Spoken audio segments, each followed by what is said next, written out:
टेरियनिज्म इन श्रीलंका। श्रीलंका को 48 में आज़ादी मिली। श्रीलंका में सिंहाला कम्युनिटी मेजॉरिटी में थे। तो सिंहाला कम्युनिटी के लीडर्स ने ये कोशिश करी कि सरकार के ऊपर वो अपना कंट्रोल इस्टाब्लिश करेंगे पूरे देश भर में, क्योंकि वो मेजॉरिटी में है तो वो अपने डोमिनेंस का, अपनी सुप्रीमेसी का फ़ायदा उठाएंगे, जिसकी वजह से वहाँ पे डेमोक्रेटिकली इलेक्टेड गवर्नमेंट ने बहुत से ऐसे कदम उठाए, बहुत से ऐसे मेजर्स लिए जो कि मेजोरिटेरियन मेजर्स थे। और इसका मकसद केवल एक ही था कि श्रीलंका में सिंहाला की सुप्रीमेसी को इस्टाब्लिश किया जाए, सिंहाला डोमिनेंट रहे। 56 में एक एक्ट को पास किया गया और इस एक्ट के माध्यम से सिंहाला को ऑफिशियल लैंग्वेज बना दिया गया। इस एक्ट के माध्यम से सिंहाला को ऑफिशियल लैंग्वेज बना दिया गया श्रीलंका का। तमिल्स को रिस्पेक्ट नहीं दी गई, तमिल की डिमांड को सुना नहीं गया। सरकार ने बहुत से प्रिफरेंशियल पॉलिसी को अपनाया। प्रिफरेंशियल पॉलिसी का मतलब कि सिंहाला कम्युनिटी के लोगों को वो फेवर करते थे, तमिल लोगों को ध्यान नहीं दिया। यूनिवर्सिटी पोजीशन के लिए जो भी एप्लीकेंट हैं, मतलब जो भी जॉब के लिए एप्लीकेशन भरा है, उस इंसान को जॉब दे दिया अगर वो सिंहाला कम्युनिटी के हैं, और तमिल कम्युनिटी के हैं तो उसको जॉब नहीं दिया। मतलब एजुकेशन के क्षेत्र में, जॉब देने के क्षेत्र में, जॉब अपॉर्चुनिटी में भी काफ़ी ज़्यादा डिस्क्रिमिनेट किया गया तमिल्स के खिलाफ। एक नया कॉन्स्टिट्यूशन बनाया गया और उस कॉन्स्टिट्यूशन ने इस चीज़ को डिक्लेयर कर दिया कि हम बुद्धिज़्म को प्रोटेक्ट करेंगे, प्रमोट करेंगे। सिंहाला कम्युनिटी का जो धर्म है, जो बुद्धिज़्म है, बुद्धिस्ट साइट है, उसको हम लोग प्रोटेक्ट करेंगे, कंजर्व करेंगे और उसको पूरे देश भर में फैलाने की कोशिश करेंगे। तो डायरेक्टली यहाँ पे ये कोशिश की जा रही है कि हम पूरे देश भर में सिंहाला कम्युनिटी के सुप्रीमेसी को, डोमिनेंस को इस्टाब्लिश करेंगे, बुद्धिज़्म को प्रमोट करेंगे और तमिल की जो डिमांड्स हैं, जो इंटरेस्ट हैं, उसको नज़रअंदाज कर देंगे। ये सारे गवर्नमेंट मेजर्स एक के बाद एक लिए गए। इसकी वजह से श्रीलंकन तमिल्स की जो मन था, उनके मन में अलगाववाद की भावना बढ़ने लगी। लोगों ने ये ऐसा महसूस करना शुरू कर दिया कि भाई वो इस देश के है ही नहीं। दे वर फीलिंग एलियनेटेड फीलिंग्स। उन्हें ऐसा लगा कि कोई भी मेजर पॉलिटिकल पार्टी जिसे बुद्धिस्ट सिंहाला लीडर लीड कर रहे हैं, वो उनके लैंग्वेज के बारे में, उनके कल्चर के बारे में बात ही नहीं करते, उनके डिमांड्स को सुना नहीं जा रहा है, उनके इश्यूज़ पे ध्यान नहीं दिया जा रहा है। उन्हें ऐसा लगा कि जो कॉन्स्टिट्यूशन है, सरकार की पॉलिसी है, वो उन्हें इक्वल पॉलिटिकल राइट्स नहीं दे रहे हैं, उनके खिलाफ डिस्क्रिमिनेट कर रहा है, जॉब देने में, मौका देने में, एजुकेशन के क्षेत्र में नौकरी नहीं दे रहा है, उनके इंटरेस्ट को, डिमांड्स को, इशू को नज़रअंदाज किया जा रहा है। तो श्रीलंकन तमिल्स को ऐसा लगने लगा कि भाई हम इस देश के ही नहीं हैं, क्योंकि ना ही यहाँ के लोग, ना ही यहाँ के सरकार, ना ही गवर्नमेंट पॉलिसी हमारा ध्यान दे रही है, हमारे कल्चर को, हमारे एग्जिस्टेंस को रिस्पेक्ट दे रही है। तो श्रीलंका में एक प्रकार का एलियनेशन और सेपरेटेरियनिज्म यानी अलगाववाद की भावना विकसित होने लगी श्रीलंकन तमिल्स के बीच में। इसकी वजह से वक्त के बीतने के साथ सिंहाला कम्युनिटी और तमिल कम्युनिटी के बीच तनावपूर्ण स्थिति, कन्फ्लिक्टिंग सिचुएशन क्रिएट होने लगा। श्रीलंकन तमिल्स ने बहुत सी पार्टी बनाई और स्ट्रगल किया, फाइट किया, इसलिए ताकि तमिल को भी एक ऑफिशियल लैंग्वेज के रूप में एक्सेप्टेंस मिल सकी। श्रीलंका की जो गवर्नमेंट है वो तमिल को भी ऑफिशियल लैंग्वेज का दर्जा दें, तमिल्स को ज़्यादा ऑटोनॉमी दिया जाए, रीजनल ऑटोनॉमी दिया जाए, एजुकेशन, जॉब के क्षेत्र में उनको भी इक्वल मौके दिए जाएं। लेकिन बार बार श्रीलंका की सरकार ने श्रीलंकन तमिल्स की मांगों को मानने से इनकार कर दिया, वो चाहे रीजनल ऑटोनॉमी की डिमांड हो या फिर तमिल को ऑफिशियल लैंग्वेज एक्सेप्ट करने की मांग हो। श्रीलंकन गवर्नमेंट ने बार बार श्रीलंकन तमिल्स के डिमांड को मानने से इनकार कर दिया। 1980 जाते आते बहुत से पॉलिटिकल ऑर्गेनाइजेशंस बन गए और उनकी मांग थी कि वो एक इंडिपेंडेंट तमिल स्टेट बनाए, एक स्वतंत्र तमिल इलम बनाए। श्रीलंका के नॉर्थ और ईस्टर्न पार्ट में, जहाँ पे वो लोग रहते हैं। अब यहाँ पे क्लियरली ये देखने को मिल रहा है कि श्रीलंका के अंदर एक प्रकार का पार्टीशन सिचुएशन क्रिएट हो चुका है सिन्हाला और तमिल्स के बीच में। दोनों ही कम्युनिटी के बीच में जो भरोसा था, जो कॉन्फिडेंस था, वो टूटने लगा, जिसकी वजह से कन्फ्लिक्ट बढ़ने लगा। दोनों कम्युनिटी के बीच झगड़े बढ़ने लगे और जल्द ही ये जो कन्फ्लिक्ट था वो सिविल वार का रूप ले लिया। देश में वायलेंस, राइट्स बढ़ने लगे, जिसकी वजह से दोनों ही कम्युनिटी के हज़ारों लोग मारे गए। बहुत से परिवार बेघर हो गए, उन्हें अपने देश को छोड़कर किसी दूसरे देश में जाना पड़ा। किसी दूसरे देश में रिफ्यूजी के रूप में, शरणार्थी के रूप में रहने पे मजबूर होना पड़ा। बहुत से लोगों के लाइवलीहुड, ऑक्यूपेशन उनसे छिन गया।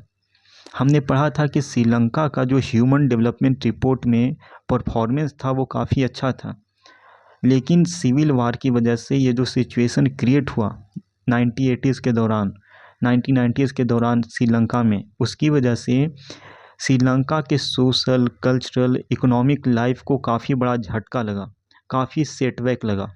ऐसा इसलिए क्योंकि जब हिंसा होगा, जब वायलेंस होगा, जब सिविल वार जैसा सिचुएशन क्रिएट होगा तो लोग मरेंगे, लोगों के अंदर डर का माहौल पैदा हो जाएगा।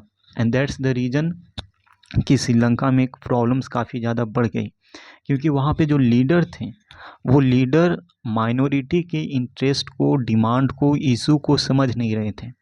उनको लगा कि भाई वो मेजोरिटी में है तो वो अपना मनमर्जी करेंगे, लेकिन ऐसा होना नहीं चाहिए था। वहीं बेल्जियम में बिल्कुल ही एक अलग केस देखने को मिला। बेल्जियम के लीडर्स ने एक अलग रास्ता अपनाया। उन्होंने इस चीज़ को समझा कि हाँ भाई, हमारे देश में रीजनल डिफरेंसेस हैं, कल्चरल डिफरेंसेस हैं, लैंग्वेज के आधार पे डाइवर्सिटी है, अलग अलग लैंग्वेज को बोलने वाले लोग हैं। इसी वजह से 70 और 1903 के बीच में 23 साल के अंदर अंदर बेल्जियम के लीडर्स ने 4 बार अपने कॉन्स्टिट्यूशन में अमेंडमेंट किए, बदलाव किए, ताकि वो एक ऐसे अरेंजमेंट तक पहुंच सकें जिससे कि देश के अंदर हर कोई मिलजुल कर रह सके, यूनाइट होकर हर कोई रह सके, वो चाहे डच हो या फिर फ्रेंच हो या फिर जर्मन हो, हर कोई एक साथ मिलकर सेम कंट्री के अंदर रह सकें, देश का पार्टीशन ना हो, सिविल वार जैसा सिचुएशन क्रिएट ना हो। इसी वजह से उन्होंने एक ऐसा अरेंजमेंट बनाया, एक ऐसा मॉडल बनाया जो कि किसी और देश से बिल्कुल ही अलग था, बिल्कुल ही इनोवेटिव, बिल्कुल ही ओरिजिनल था। यहाँ पे जो बेल्जियम अरेंजमेंट था, बेल्जियम मॉडल था, उसके कुछ फीचर्स को, कुछ एलिमेंट्स को यहाँ पे हम समझने की कोशिश करते हैं। वहाँ के कॉन्स्टिट्यूशन ने ये कहा कि जो सेंट्रल लेजिस्लेचर है, सेंट्रल गवर्नमेंट है, वहाँ पे 50% मिनिस्टर डच रहेंगे और 50% मिनिस्टर फ्रेंच रहेंगे। तो सेंट्रल गवर्नमेंट में इक्वल पावर शेयरिंग को प्रमोट किया। कहा कि कुछ स्पेशल लॉ अगर इम्प्लीमेंट करने हो तो उसके लिए दोनों ही लिंग्विस्टिक ग्रुप के मेजॉरिटी मेंबर्स का सपोर्ट चाहिए। कहने का मतलब क्या हुआ कि कोई भी एक सिंगल ग्रुप यूनिलैटरली डिसीजन नहीं ले सकता। अगर कोई बड़ा चेंज लाना है, कुछ बहुत बड़ा करना है, तो इसके लिए दोनों ही कम्युनिटी, दोनों ही लिंग्विस्टिक ग्रुप की राय और सपोर्ट की ज़रूरत होगी। कोई भी यूनिलैटरली डिसीजन नहीं ले सकता। बहुत से पावर्स जो कि सेंट्रल गवर्नमेंट के पास थे, उस पावर को स्टेट गवर्नमेंट को ट्रांसफ़र कर दिया गया। मतलब यहाँ पे पावर ट्रांसफ़र हो रहा है। दोनों ही रीजन, फ्लेमिश और बलोनिया रीजन के स्टेट गवर्नमेंट्स को पावर ट्रांसफ़र किए गए और ये कहा गया कि स्टेट गवर्नमेंट सेंट्रल गवर्नमेंट के सबऑर्डिनेट नहीं है, वो इंडिपेंडेंटली काम कर सकता है। डिसीजंस के लिए या फिर किसी भी और काम के लिए स्टेट को सेंटर के ऊपर डिपेंडेंट होने की ज़रूरत नहीं है। और ये कहा कि जो ब्रुसेल्स है, जो कैपिटल है, वहाँ पे एक सेपरेट गवर्नमेंट होगा जिसमें दोनों ही कम्युनिटी के लोगों को इक्वल रिप्रेजेंटेशन मिलेगा।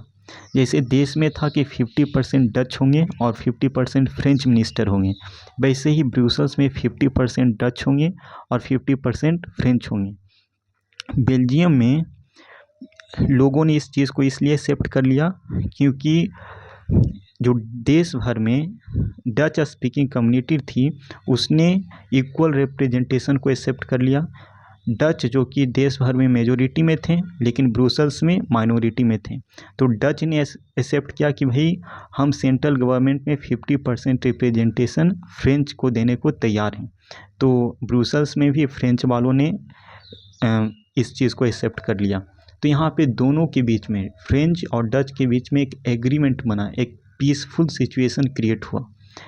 सेंट्रल गवर्नमेंट और स्टेट गवर्नमेंट के अलावा बेल्जियम में एक और प्रकार की सरकार है, कम्युनिटी गवर्नमेंट। जैसे इंडिया में है सेंटर, स्टेट और local government, village government, municipality government, वैसे ही बेल्जियम में है। बेल्जियम में है सेंट्रल, स्टेट और कम्युनिटी गवर्नमेंट। कम्युनिटी गवर्नमेंट के जो भी मेंबर्स हैं उसे इलेक्ट किया जाएगा एक लैंग्वेज कम्युनिटी के लोगों के द्वारा। डच वाले अपने अलग गवर्नमेंट को बनाएंगे, फ्रेंच वाले अलग और जर्मन वाले अलग, भले ही वो कहीं पे भी रहें, वो वोटिंग डाल के अपना एक अलग कम्युनिटी गवर्नमेंट बना सकते हैं। ये गवर्नमेंट का क्या काम होगा, इसके पास क्या पावर्स होगी कि कल्चर, एजुकेशन, लैंग्वेज से रिलेटेड अगर कोई प्रॉब्लम हो गया तो उसको ये सॉर्ट आउट करने की कोशिश करेंगे, यानी कल्चरल डिफरेंसेस को कम करने की कोशिश करेंगे, एजुकेशन पे फोकस करेंगे जिससे कि देश का डेवलपमेंट हो सके। आपको लग सकता है कि ये जो बेल्जियम मॉडल है वो कितना ज़्यादा कॉम्प्लिकेटेड है, कितना पेचीदा है, कितना कॉम्प्लेक्स है, न केवल दुनिया के लिए बल्कि बेल्जियम में रहने वाले लोगों के लिए भी, क्योंकि सेंट्रल, स्टेट, फिर अलग अलग कम्युनिटी का कम्युनिटी गवर्नमेंट, कितना कॉम्प्लेक्स अरेंजमेंट है, कितना कॉम्प्लेक्स मॉडल है। लेकिन अभी तक ये मॉडल काफ़ी अच्छे से काम किया है। देश में पार्टीशन नहीं हुआ, सिविल वार नहीं हुआ, फ्रेंच और डच के बीच में कोई major civil strife, civil conflict नहीं हुआ, और लैंग्वेज के आधार पे देश का बंटवारा नहीं हुआ। तो हम कहेंगे कि अभी तक तो बेल्जियम मॉडल काफ़ी अच्छे से काम किया है। जब यूरोप के बहुत से कंट्रीज़ ने डिसाइड किया कि वो एक साथ मिलकर यूरोपियन यूनियन बनाएंगे, तो यूरोपियन यूनियन का हेड क्वार्टर कहाँ बनाया जाए, तो ये डिसाइड किया गया कि यूरोपियन यूनियन का हेड क्वार्टर होगा ब्रुसेल्स। ब्रुसेल्स जो कि बेल्जियम का कैपिटल है, ब्रुसेल्स को यूरोपियन यूनियन के हेड क्वार्टर के रूप में चुना गया। यहाँ पे आप देख सकते हैं यूरोपियन यूनियन के पार्लियामेंट की तस्वीर यहाँ पे है। तो यूरोपियन यूनियन का हेड क्वार्टर कहाँ पे है, ब्रुसेल्स में है। तो इसी से मालूम चलता है कि बेल्जियम आज पावर शेयरिंग के परफेक्ट अरेंजमेंट की वजह से काफ़ी डेवलप कर रहा है, काफ़ी प्रोग्रेस कर रहा है। वहीं दूसरी तरफ जो श्रीलंका है, श्रीलंका में सिचुएशन काफ़ी ख़राब है अभी भी। वहाँ पे इकोनॉमिक स्लो डाउन है, इन्फ्लेशन है, गरीबी है, बेरोज़गारी है, और भी ना जाने कितने ही प्रॉब्लम्स हैं। बेल्जियम में भी हैं, लेकिन बेल्जियम में सिविल वार जैसा सिचुएशन क्रिएट नहीं हुआ, बेल्जियम का बंटवारा नहीं हुआ, बेल्जियम में हज़ारों लाखों लोग मारे नहीं गए। सो दैट्स द डिफरेंस कि हमें माइनॉरिटी के इंटरेस्ट और डिमांड को भी सुनना है, उनको रिकॉग्नाइज़ करना है, एक्सेप्ट करना है।